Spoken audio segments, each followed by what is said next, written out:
Hi, everyone. Welcome back to How to Handle Anything. I'm so thrilled to talk with today's guest, Ben Katt.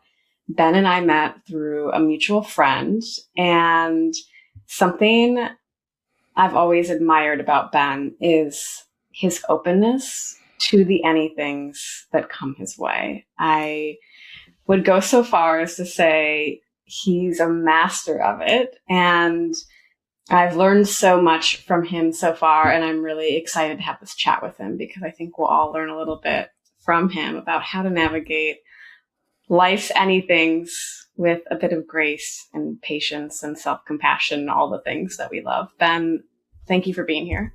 Yeah, Mary, thank you for having me. How to Handle Anything. What an incredible title. I just love it. It's a little bit in jest, right? Yeah, Because yeah. there's like a little bit of humor in that, like, how to handle anything. I make a big disclaimer in the book. I'm like, I still struggle to handle the anythings. And the principles and practices of improv have helped me navigate those anythings. And yeah, we're going to talk about some of those anythings. Ben, you have an amazing kind of story. And I feel like there's so many things that could be included in the bio that is yours. I would love to know, and maybe you could share with us if we were to meet at like a friend's dinner party and we were sitting next to each other when we were meeting for the first time, how might you tell me about yourself?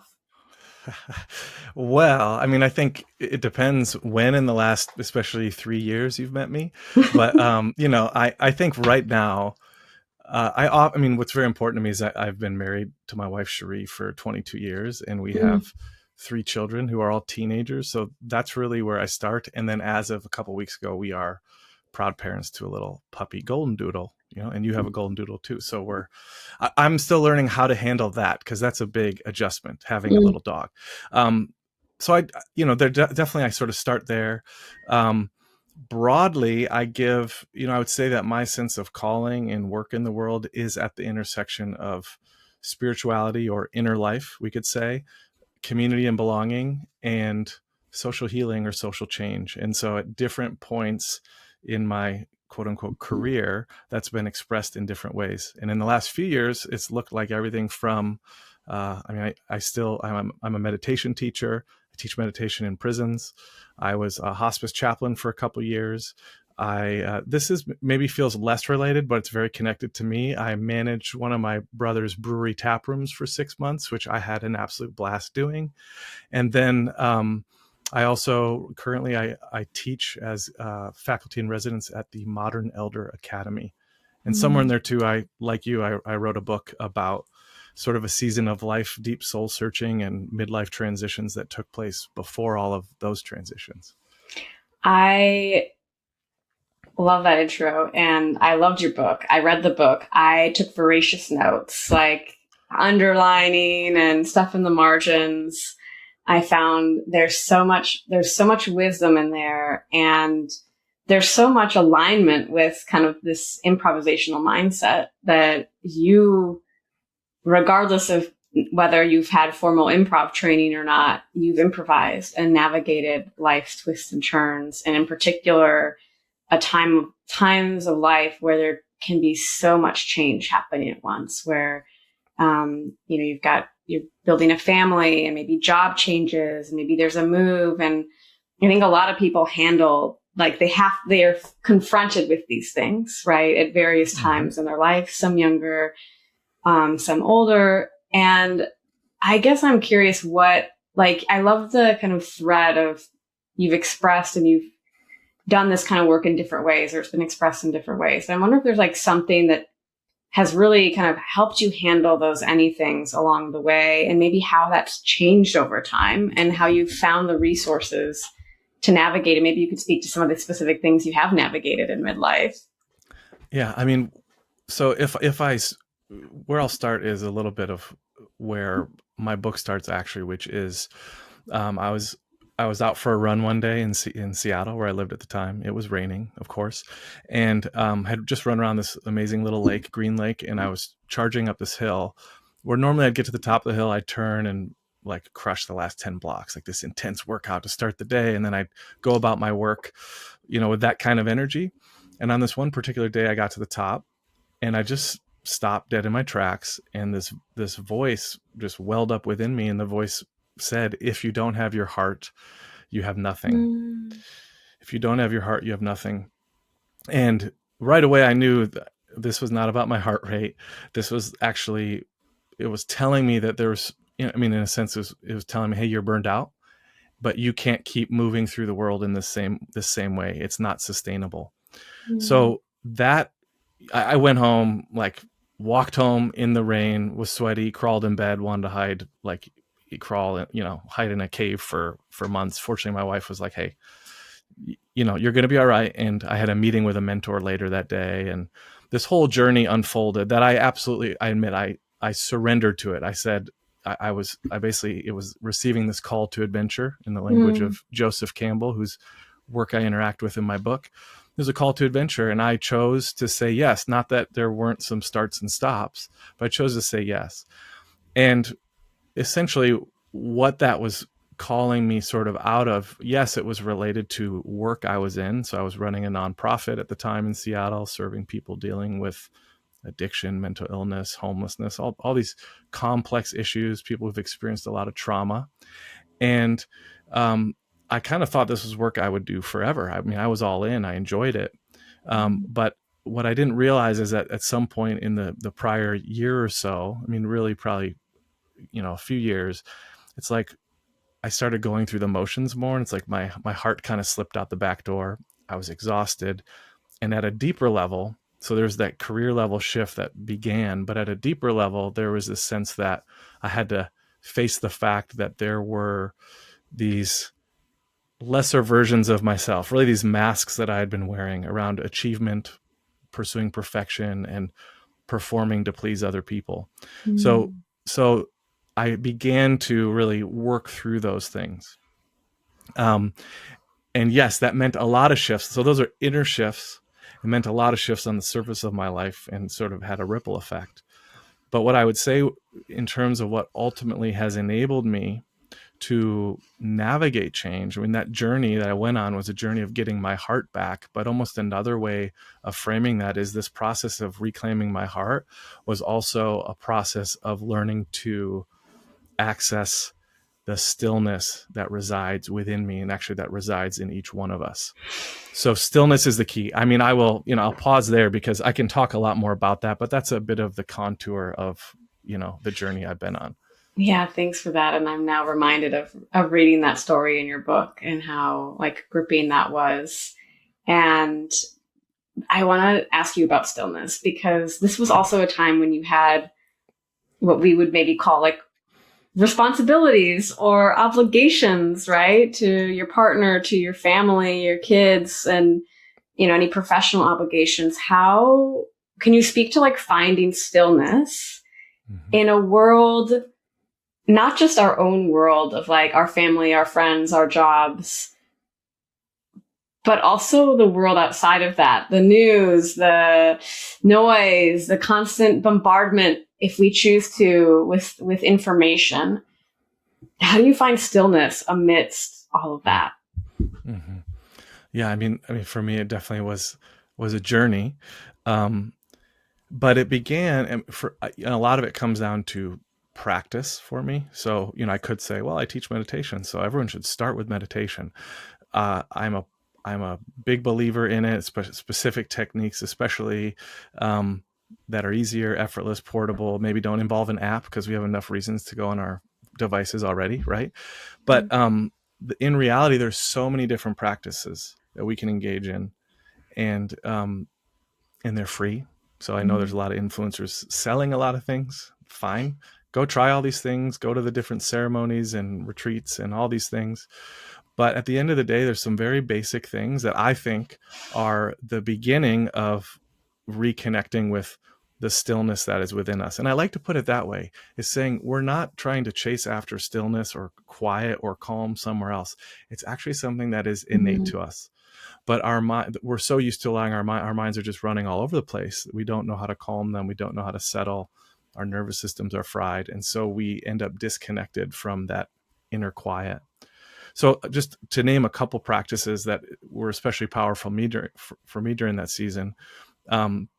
This first one, it's is journaling. I mean, a lot of people journal in some way, but I learned that I'd had a journaling practice, right, for a long time. But at some point, amidst all my kind of hustle and trying to start things and, leading nonprofits and making an impact, it's like my journaling shifted from this inward practice, like reflecting, inward. And instead I was like looking forward all the time.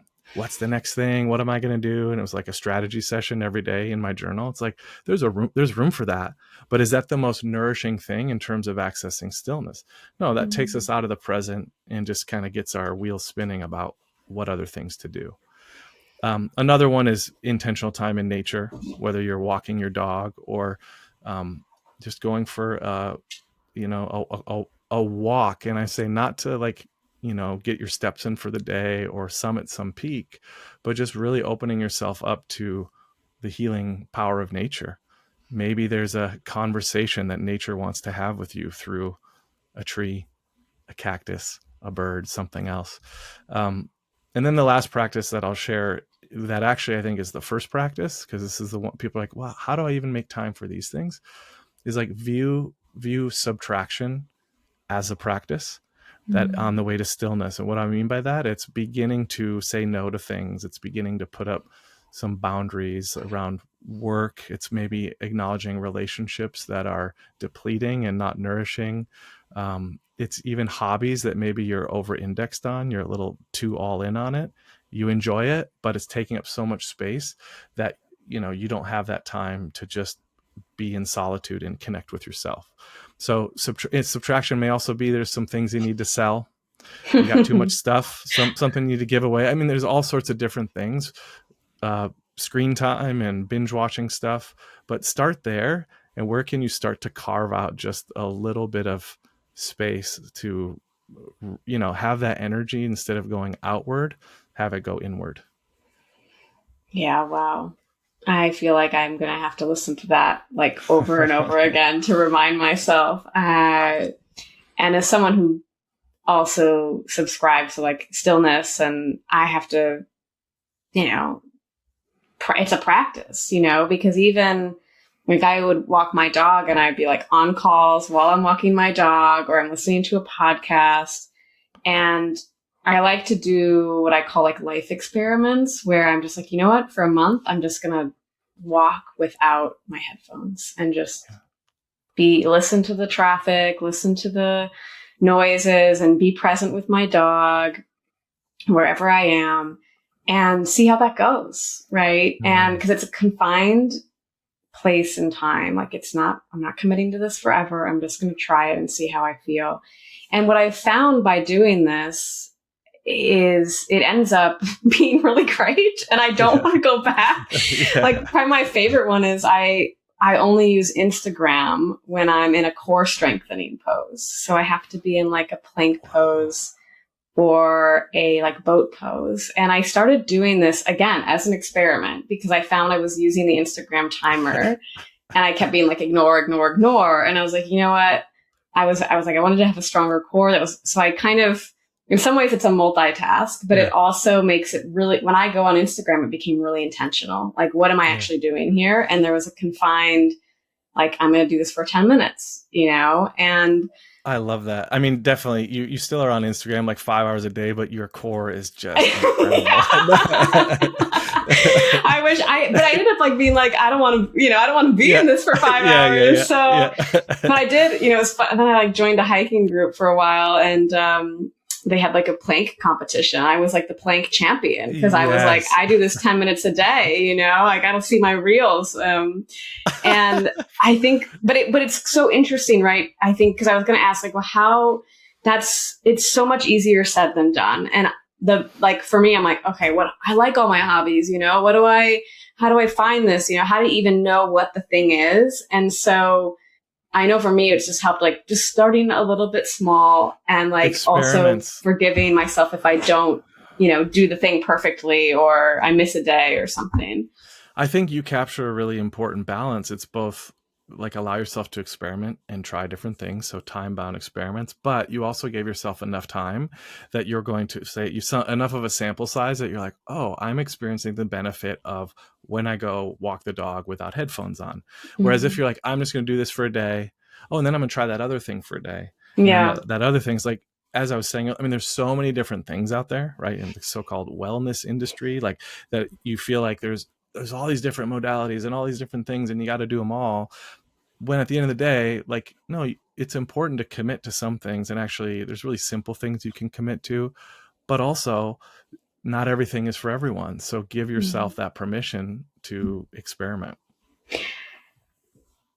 Often in these interviews, I ask people a lot about like hard things they've encountered as like the anythings.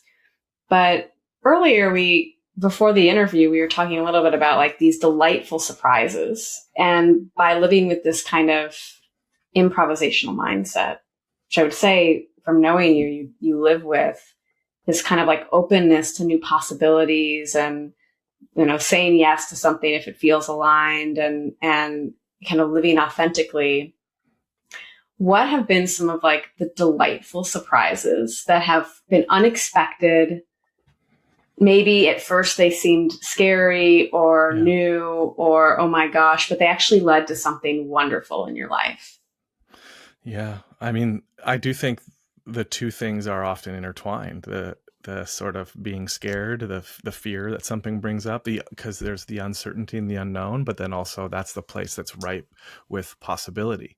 So when my mind goes to, this is about 3 years ago now, we had a year and a half earlier had moved from Seattle back to Wisconsin, where I'm originally from, and I had a remote job, but I had this job with this media company, and pretty fairly soon after moving, suddenly I found out, you know, I got on a phone call and it's like, so and so from HR is here. It's like, you never want to hear that. Oh, I thought it was just this meeting, and I found out, I lost my job because there was like some reorganizing going on, and truthfully, there, if I look back, there was a part of me that kind of knew something was happening, like a few months earlier, and there was even a deeper part of me that was like, I'm ready for something different.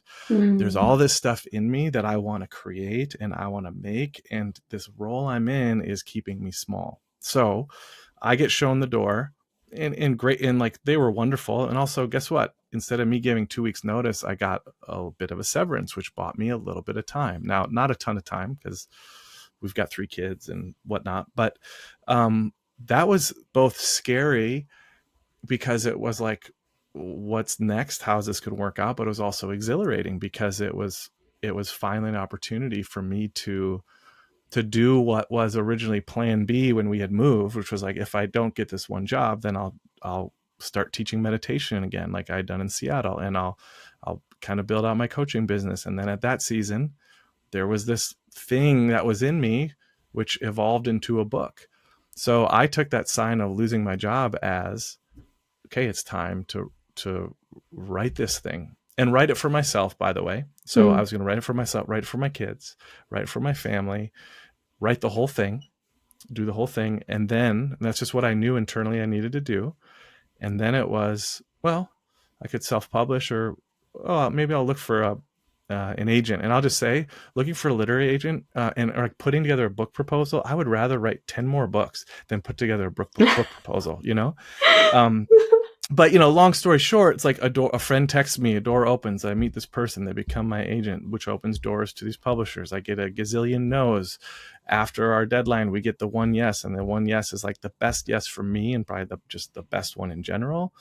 So this whole series of miracles opened, all these doors opened that, like, I couldn't have imagined. Now, what I will say about that whole season is, I need to acknowledge, I my wife also had a certain level of insanity and openness to, like, me not just like going back and getting some job and getting benefits, but like allowing me to pursue these things I was dreaming about.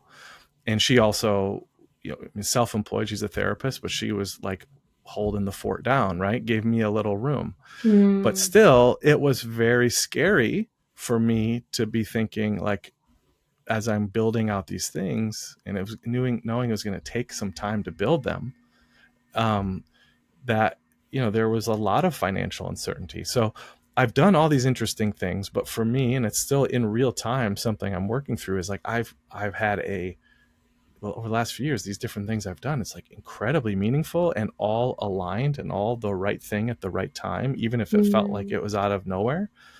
But also there like significant questions about how is this all going to work out in terms of like the financial realities of it. And yet as I keep stepping towards these things, even if they feel like a tangent or like, where is this going? Or is this a distraction? The deeper part of me knows this is the next right step. And so I'm present here and now, but also senses there is something opening up down the road. So we're okay now, and we're going to be okay. Yeah, there's so much, so many improv principles in practice there. First, like taking that initial fire, like that is a gift. The job law says, oh, this is a gift. Now I have the space to do these other things that have been on my heart and things I want to do. And then trusting the process. It sounds like there's a lot of trust that you had throughout that time that, that things would kind of work out and things would unfold as they needed to.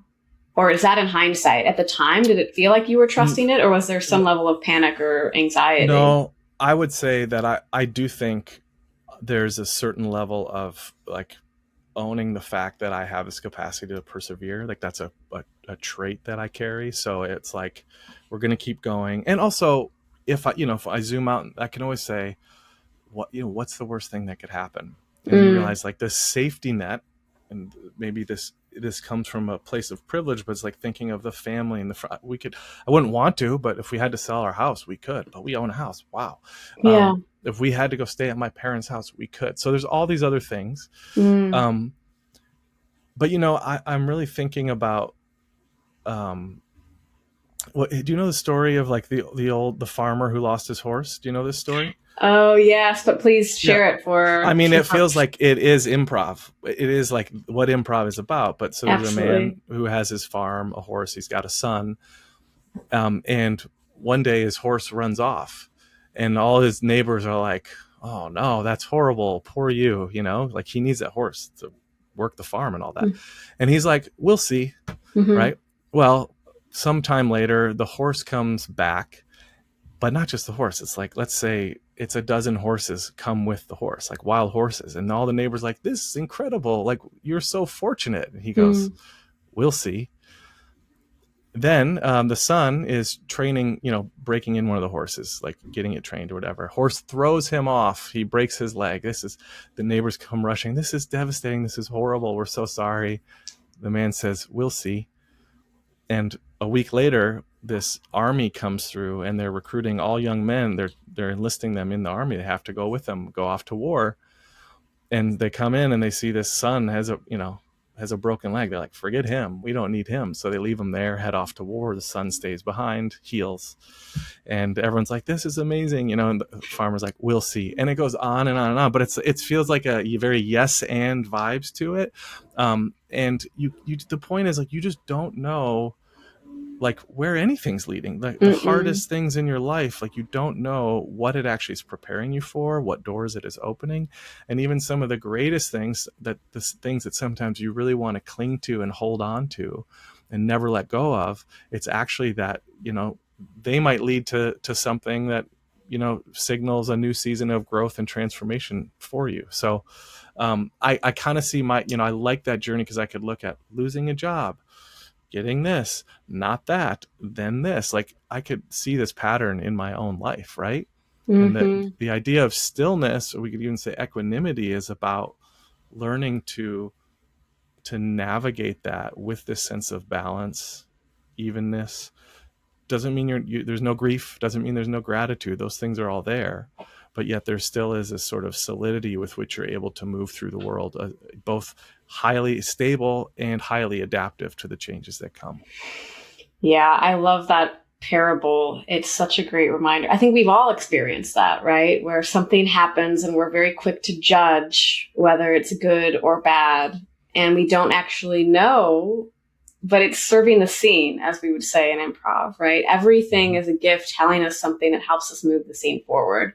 Yeah. And all we can do is like say yes. And saying yes doesn't mean we agree with the situation. We just have to accept it, right? We have to Yes. accept that that's there.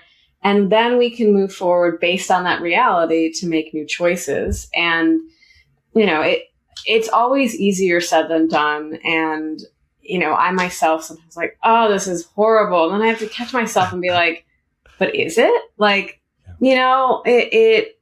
putting it in perspective, taking a step back, all these things to kind of separate, like not taking it too heavy. And I'm still a believer, and we practice in improv, like be excited when something great happens, or Yes, be absolutely. miserable when something awful happens and move through it, right? Because that's also kind of this accept your own feelings about the situation, but then can you get quick to have that openness of where this might lead? And I think that's a delicate balance, right? Of like, you can be upset Absolutely. about something, but then also find a way forward so it doesn't ruin your whole life. Yes, be pissed off or be devastated, and also can you have that resilience? Can you recover? Can you come back to center? Can you, because if you're if you're allowing that energy to then animate everything you do, like that's going to interfere with sort of that truest, most whole version of yourself coming through. That's no way to live, right? Mm. Nor is, by the way, and it's like the addiction to the achievement, the success, the thing going your way, and the incessant need for excitement or something, right? Things all working out. Like, so be really excited, and also again come back to center. Like so I totally hear. I think it's really important. I'm not talking about like, oh, just go be this monk meditating on a cushion that's detached. And actually that's something I like to point out the difference. We're not talking about detachment, like disengagement, like I don't care. We're just talking about non-attachment, which is like able to be impacted but still able to move through and move forward, and take all of this like inputs and experiences and somehow metabolize them into showing up in a fuller, freer way and moving forward. We don't want to like live off in the future in demand of something, nor do we want to like stay stuck in the past. And that's what I Yeah. really think stillness is. It's not striving for that some future thing, like always looking out there, but nor is it like squandering what you have by trying to stay in the past and be like, oh, if only we could go back to that, like before this challenge or before this difficulty.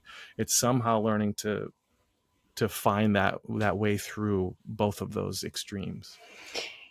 And it sounds like there's a relinquishing of control that happens, to like, you have to be able to let go of some control in order to really do that.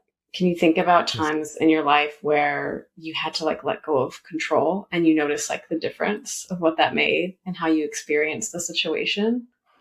Well, I mean, the most present one is having a puppy now. It's like, Yeah. okay, my precious morning rituals and practices are now commandeered by this sweet little puppy. So there's the interruption there. I mean, obviously, like children, even more so.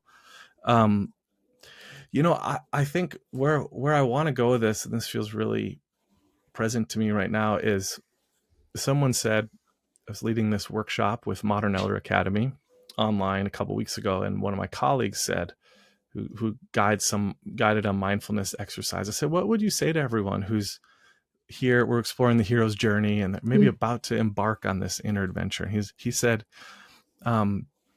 essentially invited people to, he warned them, like, don't think that you know who you really are. Don't think that you know who you are. Like, be cautious to think that you have a complete understanding of who you really are. And this is what's coming up for me with your question about control. Is I think control is not just about circumstances. I've got this job, I've got this much money, I'm able to put, save, I've got this relationship, I've got this whole setup. I think control, the most sort of insidious form of control, is that sense of trying to maintain a particular version of who we think we are, when in fact each and every one of us, we contain multitudes. There's so much more to who we are. And there come times in life, and this is what I see in midlife especially, is you realize that this mask you've worn, it's helped you. You started wearing it when you were young. It kept you safe. It got your needs met. You didn't get beat up on the playground. It was helpful, and you developed a pattern according to that mask. But you've gotten to a point in your life now, you've got enough experience, like it got you here, but now you're realizing it's starting to hinder you. It's starting to harm you. It can't carry you forward. So the control that I'm interested when I'm working with people is like in confronting is that trying to control and rigidly grip this certain version of who we think we are, because we don't know what it looks like without that. Yeah. But in reality, there's something more beautiful and powerful beneath that's waiting to emerge. But we have to let go and step into the unknown and allow that to reveal itself. What are some of the ways that people, once they realize what the mask is they've been wearing and they take it off, what are some of the like big life changes that happen? Like, are people changing careers? Are they moving to new places? Like, what are some of the kind of, because that's such a transformative process to go through. Yes.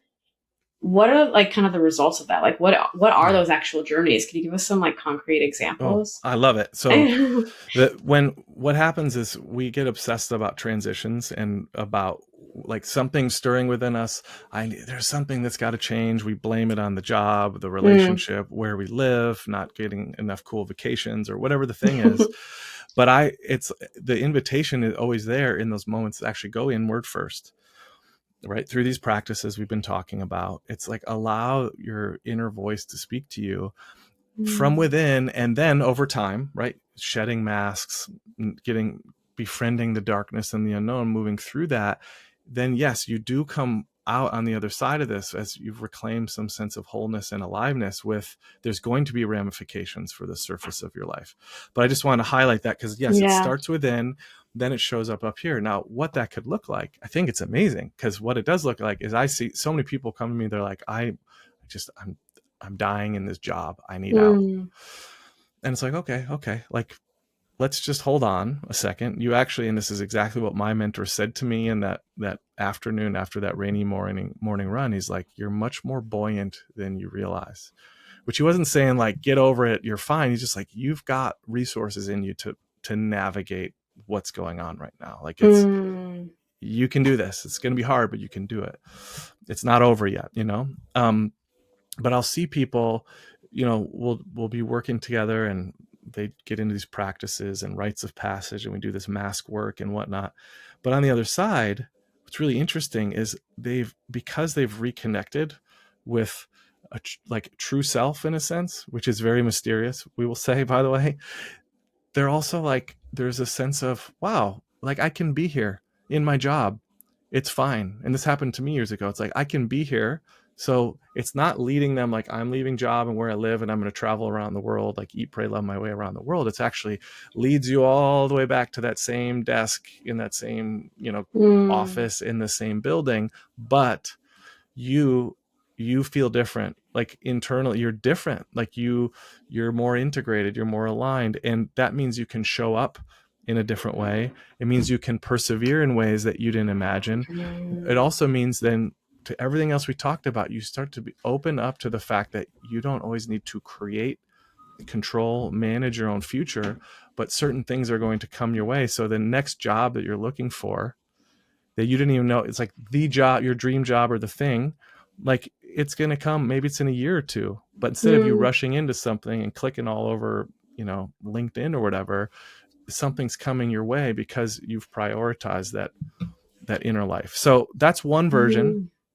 But I'll give one more just because, and I'll be brief with this. But another really important thing is, and I think this is what helps people navigate this, they realize that, hey, work or where I live, like these are not the only ways to express that deeper thing that's in me that wants to be born. I can just screw around, like with some creative project, like it's time. Like the reason that I feel so stagnant is because I'm not giving myself the opportunity just to do something I delight in and create and make something and share it with others. So finding actually that yes, your career may be an outlet for your quote unquote calling. Great. But in the meantime, it's so life giving and nourishing to do something, like create, to make something. So someone planted a garden and really dedicated themselves to the garden and confronted their own perfectionism as they did that. Right. Mm-hmm. Anyways, so many examples, but um, it's all about allowing those sort of surface shifts to be the first place you go. And then you're in a place where you'll have that inner wisdom to know what the, you know, those deeper shifts, you'll have the wisdom to know what the surface shifts need to be. Yeah, it's like starting from within. Like it's not, you can't always change the external circumstance to change within because you follow yourself wherever you go. Yes. I remember a move I made from San Francisco to New York, and I I knew I wanted to leave San Francisco, but I didn't know where. And instead of just running, which I think I tried to do several times, I would go on long trips and I'd come back, and I realized, okay, you know what? I need to do some, like, I need to change how I show up here, because if I move somewhere else, I'm coming with me, Yeah, you are. So I changed the way I showed up, the friends I spent time with, the activities I did, how I spent my time, what I did for work, where I lived, even within San Francisco. And then once I did that, I mean, it was probably 3 to 6 months of like consistently showing up in this new way and more authentic, kind of integrated way. This opportunity to move to New York came up, and it was like, Yes. okay, I'm like ready. And it almost felt like magic. But it started with some sort of intention, because I think Yes. there's a distinction here, right? And I'll bring it back to kind of some of these improv principles, where you can stand there waiting for someone else to make a move in the scene, right? You can fully let go and just be there on the back line. But at some point you got to make a choice. Like, you're going to either step in, you're going to stay in the back line. But if you just stand on the back line and just wait for everyone else to make these choices, you're also not you're not expressing yourself in some way. So, what's that balance of being like kind of letting go, but also making choices that could move your scene forward in a way that brings some of those aligned opportunities, or allows that magic to happen where things come your way that when you least suspect them. Yeah, you're totally right. So I was just looking around here for my book, which I don't have by me apparently, but the reason is because, oh wait, it's right here, because I want to share a quote that I think is like, it's exactly what you're saying. This is one of my favorite quotes, and I think it's really helpful to address what people are asking. So this is from W.H. Murray, The Scottish Himalayan Expedition. Concerning all acts of initiative or creation, there is one elementary truth: that the moment one definitely commits oneself, then providence moves too. A whole stream of events issues from the decision, raising in one's favor all manner of incidents and meetings and material assistance which no one would have believed would have come their way. And I just think it speaks to what you so brilliantly capture with your own experience, which is, there is this, you have to have some intent. You have to make a move. I mean, I think the universe is like, you make the move, and then you might need to make another and another. But as long as it's coming out of that place of alignment, it does call for courage, does call for some perseverance, but you're going to start to see things. Help is going to arrive, right? Like in all the stories, help arrives, or like, you could think of Lord of the Rings or whatever. It's like all these different characters come along the way to provide assistance.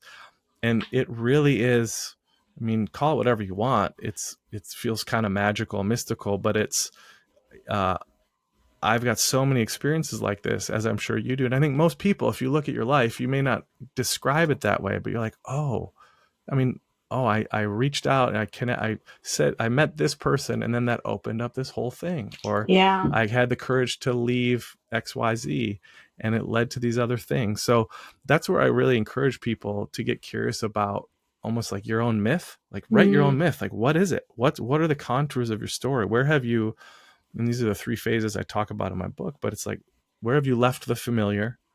What did it look like when you moved through the unknown? And then in what seasons were you rising to wholeness? How did that take shape? And then guess what? We repeat that cycle many, many times. It's more like a spiral as we're growing and evolving and maturing.